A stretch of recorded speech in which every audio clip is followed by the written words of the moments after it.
Peut-on faire confiance à son propre esprit? C'est une question qui ne nous arrive même pas de se poser. Et pourquoi?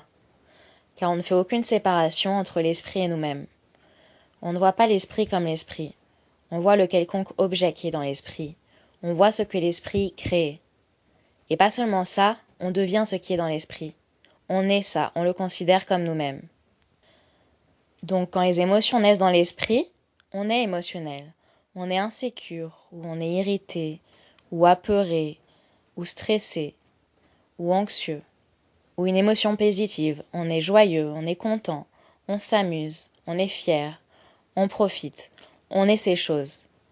À chaque fois qu'est vu, goûté, entendu, touché, pensé, tout ça c'est je vois, j'entends, je ressens, je sais, je goûte.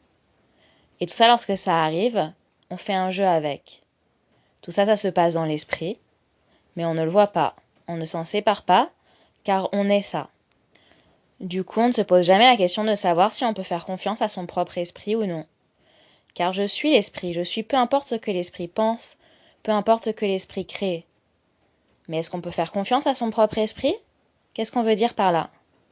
Est-ce qu'on peut croire, est-ce qu'on peut baser nos décisions et nos idées à propos de ce qui est réel et de ce qui n'est pas réel, ce qui est vrai et ce qui n'est pas vrai, sur ce qu'on pense, sur ce qu'on voit, sur ce qu'on ressent, en fait, sur tout ce que l'esprit nous dit? Par exemple, est-ce que vous connaissez le goût du yaourt? Est-ce que vous savez quel est son goût? Bien entendu, si vous ne pouvez pas supporter le goût du yaourt, si rien que l'idée de penser à son goût vous écœure, vous pouvez choisir un autre aliment. Par contre, c'est mieux de choisir un ingrédient simple, un aliment simple, pas quelque chose de trop compliqué comme de la pizza ou des spaghettis. Et bien sûr, immédiatement la réponse qui vient est oui, bien sûr que je connais le goût du yaourt, j'en mange souvent, j'en mange tous les jours, je connais son goût. Mais savez-vous vraiment quel est le goût du yaourt? Et ce que vous devriez faire si vous êtes vraiment intéressé par la réponse, de savoir si vous pouvez faire confiance à votre esprit ou non, c'est d'aller vérifier. Posez-vous la question, quel est le goût du yaourt ou un autre aliment? Et allez vérifier. Est-ce que la réalité du yaourt correspond à votre mémoire, à votre idée de ce qu'est le goût du yaourt? Est-ce que ça correspond vraiment? Est-ce que la réalité du yaourt est identique à ce que votre esprit vous a dit à propos du goût du yaourt? Si vous allez vraiment et sincèrement essayer et vérifier, vous voyez que ce n'est pas la même chose. Pourquoi? Parce que la réalité de ce qu'on appelle yaourt existe seulement lorsqu'il y a contact avec la langue, avec le yaourt, avec ce goût. Aussitôt qu'il n'y a plus de contact avec la langue, il n'y a plus de goût du yaourt. Et alors, le souvenir ou l'idée que l'esprit nous donne n'est pas la même chose. Donc il est en fait impossible de connaître le goût du yaourt si on n'est pas en train de le goûter. Et c'est la même chose pour n'importe quel autre goût, pour n'importe quel autre son, vision, sensation, toute chose dont on a l'expérience via les sens. Peut-on faire confiance à son propre esprit? C'est une question qui ne nous arrive même pas de se poser. Et pourquoi? Car on ne fait aucune séparation entre l'esprit et nous-mêmes. On ne voit pas l'esprit comme l'esprit. On voit le quelconque objet qui est dans l'esprit. On voit ce que l'esprit crée. Et pas seulement ça, on devient ce qui est dans l'esprit. On est ça, on le considère comme nous-mêmes. Donc quand les émotions naissent dans l'esprit, on est émotionnel.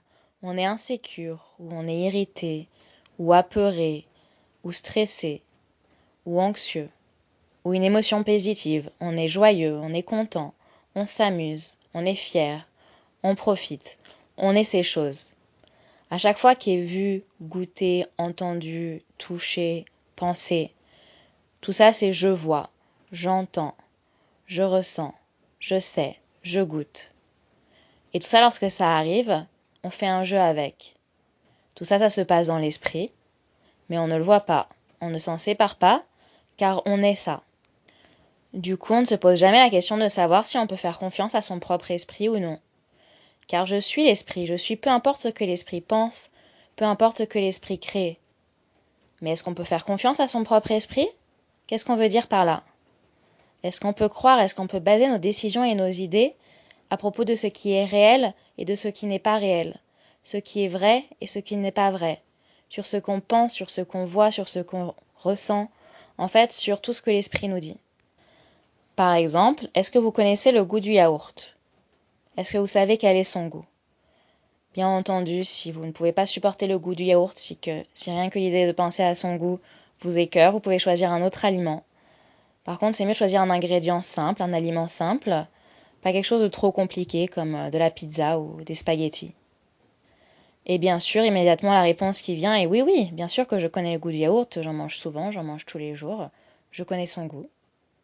Mais savez-vous vraiment quel est le goût du yaourt? Et ce que vous devriez faire si vous êtes vraiment intéressé par la réponse, de savoir si vous pouvez faire confiance à votre esprit ou non, c'est d'aller vérifier. Posez-vous la question, quel est le goût du yaourt ou un autre aliment? Et allez vérifier. Est-ce que la réalité du yaourt correspond à votre mémoire, à votre idée de ce qu'est le goût du yaourt? Est-ce que ça correspond vraiment? Est-ce que la réalité du yaourt est identique à ce que votre esprit vous a dit à propos du goût du yaourt? Si vous allez vraiment et sincèrement essayer et vérifier, vous voyez que ce n'est pas la même chose. Pourquoi? Parce que la réalité de ce qu'on appelle yaourt existe seulement lorsqu'il y a contact avec la langue, avec le yaourt, avec ce goût. Aussitôt qu'il n'y a plus de contact avec la langue, il n'y a plus de goût du yaourt. Et alors, le souvenir ou l'idée que l'esprit nous donne n'est pas la même chose. Donc il est en fait impossible de connaître le goût du yaourt si on n'est pas en train de le goûter. Et c'est la même chose pour n'importe quel autre goût, pour n'importe quel autre son, vision, sensation, toute chose dont on a l'expérience via les sens. D'ailleurs, ça peut aussi aller dans l'autre direction. Ce que je veux dire par là, c'est qu'on peut vouloir penser « Oh, c'est impossible, je suis pas bonne, je peux pas pratiquer Nama, je peux pas le faire à cause de quelque chose qui s'est passé hier. » Ce n'est pas vrai non plus. Lorsque je dis ça, ça ne veut pas dire de se dire « Oh, ça n'a pas d'importance que j'ai fait de pas correct hier, je m'en fais pas car ça appartient au passé. » Non, vous devez réparer, vous devez corriger. Ce n'est pas que ça n'a pas d'importance car ça appartient au passé. Non, ça veut juste dire ne faites pas un moi fixe avec ou bien quelque chose que vous avez compris, ou une bonne action que vous avez faite, ou bien avec une mauvaise action que vous avez faite. Si Angulimala, après avoir tué autant de personnes, s'était mis à dire « Oh, je suis qu'un tueur, je ne suis qu'un assassin et je serai toujours qu'un assassin », comment aurait-il pu devenir Haran? Il pouvait changer. Il y a une autre histoire, en fait c'est un verset que j'ai trouvé assez inspirant parmi les versets des nonnes aînées. C'est une nonne qui raconte comment, parfois, à l'enseignement du Bouddha, elle a tout quitté pour devenir nonne. Puis elle a complètement perdu de vue son but dans Dhamma, et elle s'est mise à rechercher le respect, les donations, l'honneur, à être complètement avide, donc ne pratiquant pas du tout. Puis à un certain point, elle a réalisé « Oh bon sang, qu'est-ce que j'étais en train de faire? Ma vie est tellement courte, elle n'est rien, elle est compressée par l'âge et par la maladie, et je ne suis rien d'autre qu'une esclave des désirs. J'étais sur un chemin misérable, dit-elle. » Et elle raconte comment, à ce moment-là, elle a réalisé et elle arrêta complètement. Et elle médita pendant 7 jours. Et le 7e jour, elle étendit ses jambes, devenue Arahant. Donc elle ne pratiquait pas du tout, elle était complètement négligente, complètement inattentive, complètement avide. Et bien sûr, je ne dis pas que c'est ok, je ne dis pas que c'est une bonne idée de s'être comportée comme ça, mais le point est que si elle s'était juste mise à rouler dans la culpabilité et la honte, disant « Oh, je suis tellement une mauvaise pratiquante et je serai jamais une bonne pratiquante », elle n'aurait jamais pu devenir Arahant comme ça. Donc elle avait la sagesse de ne pas faire confiance à son esprit. Elle ne faisait pas un mois avec la mauvaise pratique qu'elle avait eue, tout comme on ne devrait pas faire un mois, on ne devrait vraiment pas faire un mois avec la bonne pratique que l'on a eue. C'est la pire chose que l'on puisse faire avec. Mais elle n'a pas fait un mois non plus avec les mauvaises pratiques qu'elle a eues. Elle a dit « Oh non, c'était un chemin misérable, c'était des impuretés, des ennemis qui me conduisaient. Maintenant j'arrête, je refuse, j'arrête de croire cet esprit, j'arrête de suivre tous ses désirs. » Et c'est là qu'elle a commencé à réellement pratiquer comme elle le devrait.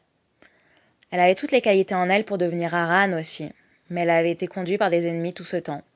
Son esprit était conduit par des ennemis tout ce temps. Et nous aussi, tous nos esprits sont conduits par des ennemis.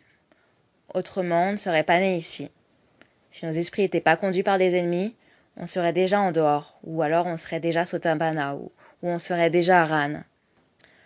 Donc on doit savoir que nos esprits sont conduits par des ennemis. Donc bien sûr qu'on ne peut pas leur faire confiance. Ne faites pas confiance à l'esprit. On ne s'est jamais demandé si on peut faire confiance à l'esprit ou non. Car peu importe ce que l'esprit crée, on s'y identifie comme je, mien ou moi-même. Mais en réalité, peut-on faire confiance à notre esprit? Non.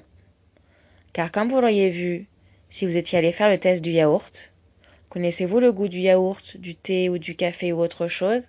Non. On ne peut pas faire confiance à l'idée que notre esprit nous donne sur ce qu'on pense que l'on sait, sur ce qu'on pense se rappeler. Donc dans Dhamma, ça veut dire que l'on doit pratiquer pour ne pas faire confiance à l'esprit. Pratiquer à ne pas faire un soi fixe avec les expériences que l'on a eues, avec ce qu'on a vu, avec ce qu'on pense avoir compris. Donc dans Dhamma ou dans tout le reste, ne faites pas confiance à l'esprit. Si on veut voir les choses telles qu'elles sont, alors on doit regarder dans l'esprit pour voir et comprendre la nature de cette machine.